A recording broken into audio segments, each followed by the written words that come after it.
My name is Charles Bonner. I am 17 years old. I'm a student leader for the Student Nonviolent Coordinating Committee. On September 16, 1963, we had demonstrations here in Selma. There was some violence that occurred. There were 4 arrests, and we didn't want these kids to be lonely in jail. So we planned a march. The day of the march, I know that I might get beaten up, I might get killed, but I gotta do what I gotta do. That was basically how it was. See, we already had a movement before Dr. King got there. We didn't do any violent demonstrations. You got Bob Mans and you got John Lewis standing right there together on the front of the line. All of a sudden I heard something sound like gunshot. I could hear people screaming and hollering and moaning and groaning. I could hear this. And I'm moving forward trying to get to closer up so I can find out what's going on.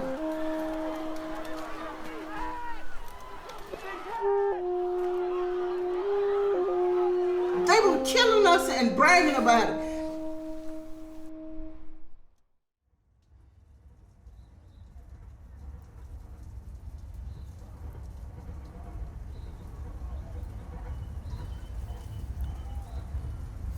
What do you think about the movement in Selma today? We dropped the ball. We got comfortable after we got the Civil Rights Act and the Voting Rights Bill. That's the reason we have problems now, because we got comfortable. We stopped fighting. Selma is real rough. I know like other places are rough too, but Selma is, to me, it's just rough everywhere. A lot of violence and killing, breaking in people's houses, stuff like that. Mostly violence though. It's everywhere, like all over the place.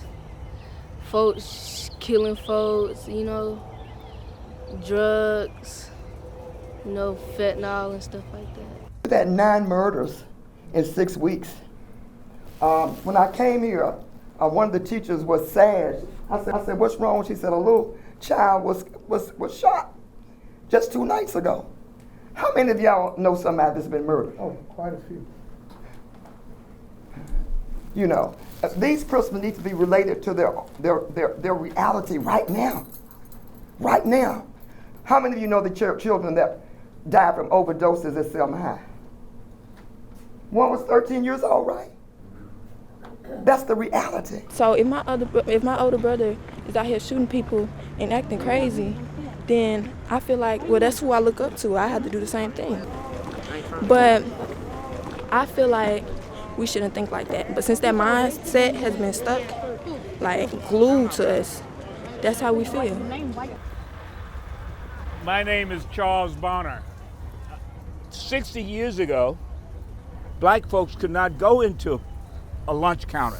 You couldn't go into the movie theater on the ground floor. You couldn't go to a McDonald's and get a hamburger inside. You had to go around to the back, ring a little brass doorbell, and get your hamburger and your milkshake out of the back window. Because, why? Because we were black. So you're going to participate in the legacy of a very historic event led by kids just like you. All I want y'all to do is repeat after me.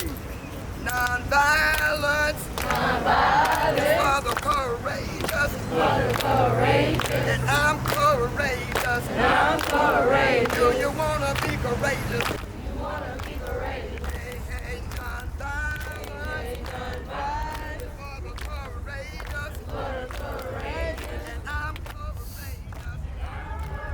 Do you want to be courageous? Listen up. Anyone can get you back.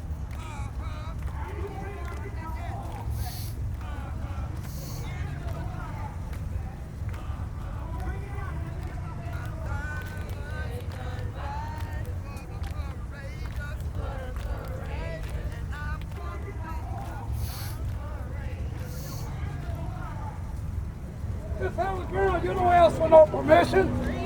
You was born as leaders. Every one of you are a leader.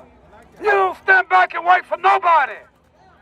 You pick up your feet and cross the bridge. Pick up your feet and cross the bridge. Pick up your feet and cross the bridge. Pick up your feet and cross the bridge.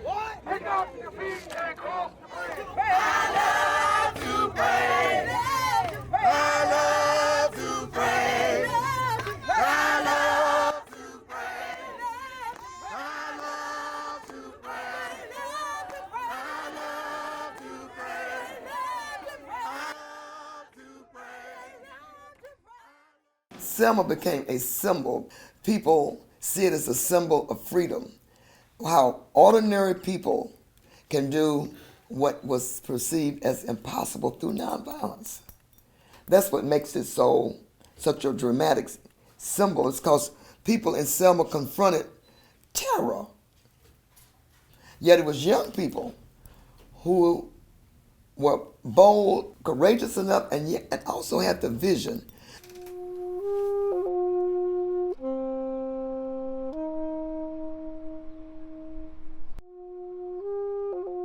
How many of y'all know young people who were your classmates or even younger who were here with you a few years ago, but now they're gone?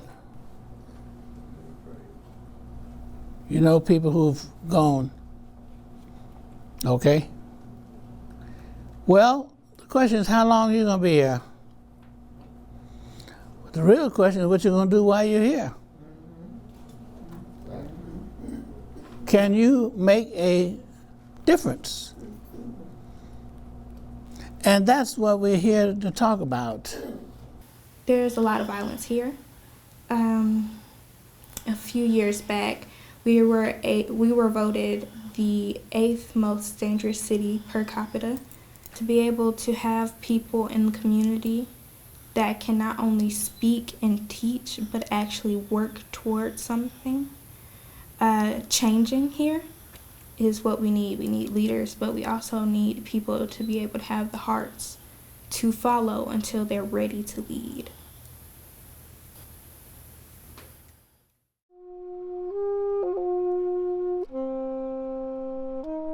How do you feel about being the future of this community? I was asking you. I want you to answer. You talk to me.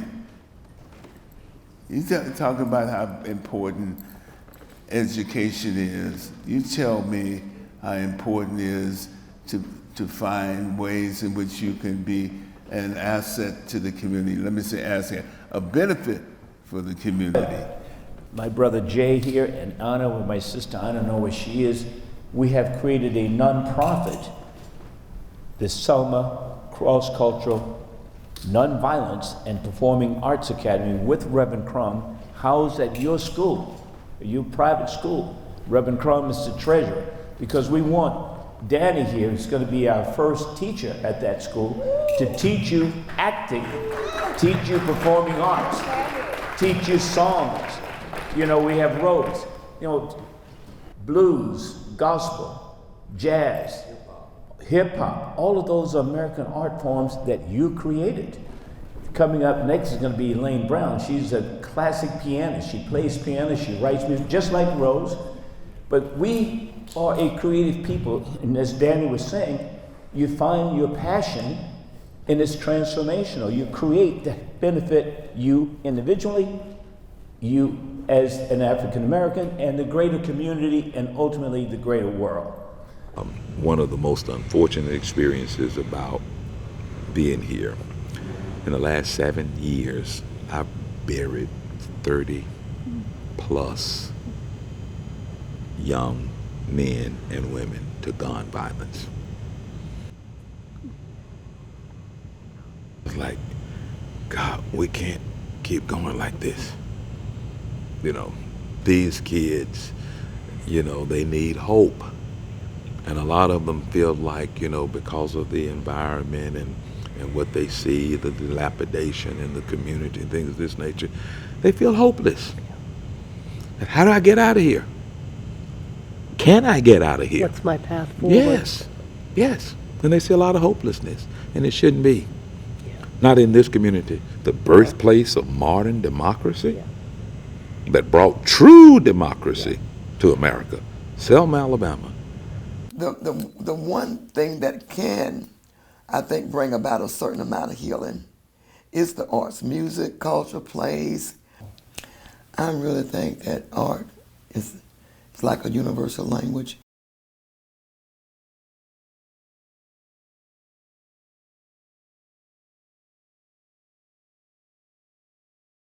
Just like in the 1960s, the youth made democracy in this country. They made that march over that bridge. They made the changes that were instrumental in voting rights. And through the arts, I think the youth can lead the way again. I'm excited about its future. I believe that God has allowed something to be established that's going to outlive me and a lot of us. I want to see that because these kids need it. Our history as artists in art has always been, for one, in terms of transformation, personal transformation, the transformation of community.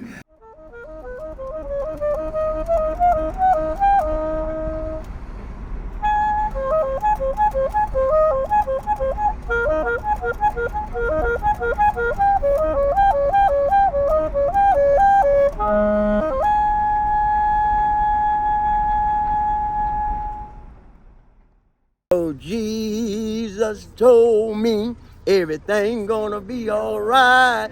Oh, Jesus told me everything gonna be alright.